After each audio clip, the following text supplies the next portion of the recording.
आगरा से बड़ी खबर। दिव्य प्रेम सेवा मिशन के सेवा प्रकल्प जानता राजा महानाट्य का भव्य समापन हुआ। कलाकृति कन्वेंशन सेंटर में 6 दिनों तक चले इस ऐतिहासिक नाटक में छत्रपति शिवाजी महाराज के जीवन, माता जिजाबाई की प्रेरणा और हिंदवी स्वराज्य की स्थापना का अद्भुत मंचन देखने को मिला।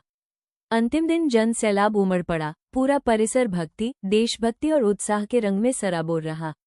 समापन समारोह में सभी कलाकारों का सम्मान किया गया, जिनमें शिवाजी महाराज, जीजाबाई, तानाजी मालुसरे, अफजल खान, संभाजी जैसे पात्रों को जीवंत करने वाले कलाकार शामिल थे।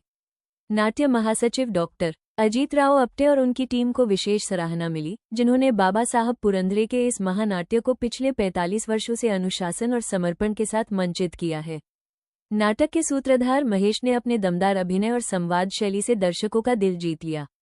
महेश का कहना है कि उनका लक्ष्य हमेशा यही रहता है कि अंतिम पंक्ति तक बैठे दर्शक भी अभिनय की ऊर्जा महसूस करें। समापन समारोह में कैबिनेट मंत्री बेबी रानी मौर्य, योगेंद्र उपाध्याय, सांसद जगदम्बिका पाल तथा समाजसेवी डॉक्टर आशीष गौतम भैया सहित कई विशिष्ट अतिथि उपस्थित रहे। बेबी रानी मौर्य ने कहा, यह नाटक प्रेम, संस्कृति और देशभक्ति का अद्वितीय संगम है।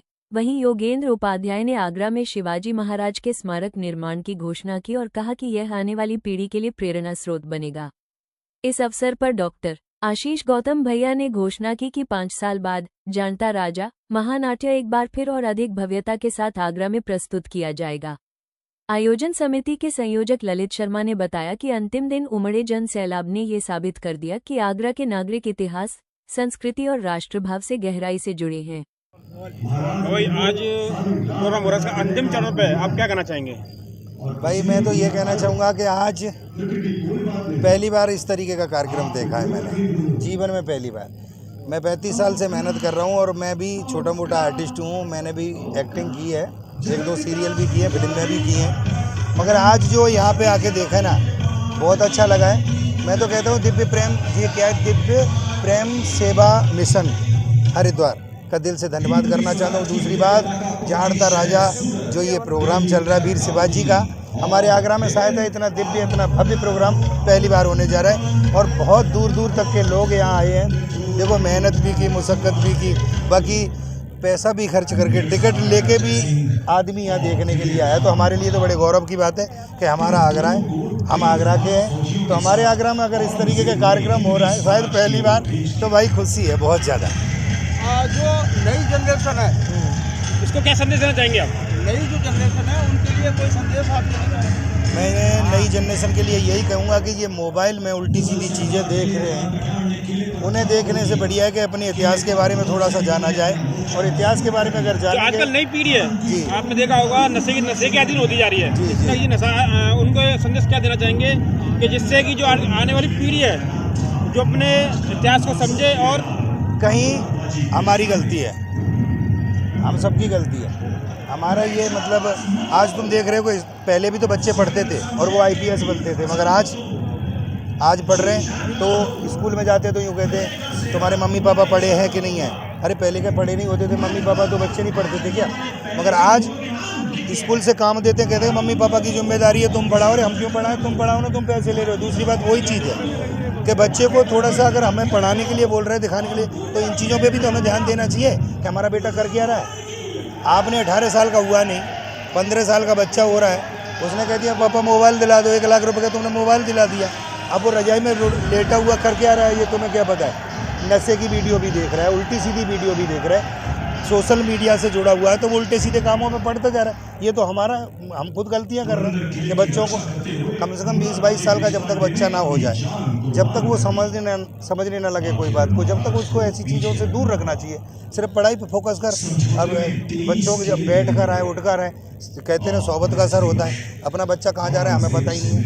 पापा मैं तो यहाँ गया था, वहाँ गया था, चूतिया बना दिया, सीधी सी बात है। तो थोड़ा सा हमें भी ध्यान देना चाहिए। और ये नशे की लत जो है ना भाई, मैं कह रहा हूँ आज के टाइम पे सबसे ज़्यादा जो आदमी ख़त्म हो रहा है वो इसी से हो रहा है। ज़्यादातर तुम्हें देख रहे हैं टाइफाइड हो जाता है, टाइफाइड में 2 मिनट में दारू पी ली उसने, 3 बार दारू भी पी ली ना टाइफाइड में, लीवर पे इन्फेक्शन आया, ठीक है कि हॉस्पिटल में पहुंचा, 7 दिन में कवर ही नहीं कर पाया साहब, वो तो निकल गया। इस मंचन के माध्यम से समाज को क्या संदेश देना चाहिए? समाज को मैं तो यही कहूँगा कि साहब ये जो हमारा पूरा पुराना जो इतिहास है, थोड़ा सा उसको खगोल के देखो बहुत ही अच्छा और साफ़ सुथरा रहा है। जो हमारे पास ऊपर जुल्म हुआ है उन पर भी थोड़ा सा ध्यान दें। सीधी सी बात है, ज़्यादा मैं राजनीति जानता नहीं हूँ, बस इतना जानता हूँ कि बस अपने इतिहास के बारे में थोड़ा सा जान लें तो ये एक उद्धार हो जाएगा। और अपने बच्चों को भी बताएं कि हमारा इतिहास पहले क्या रहा है क्या है, क्योंकि आजकल पुस्तकें ही नहीं पढ़ते।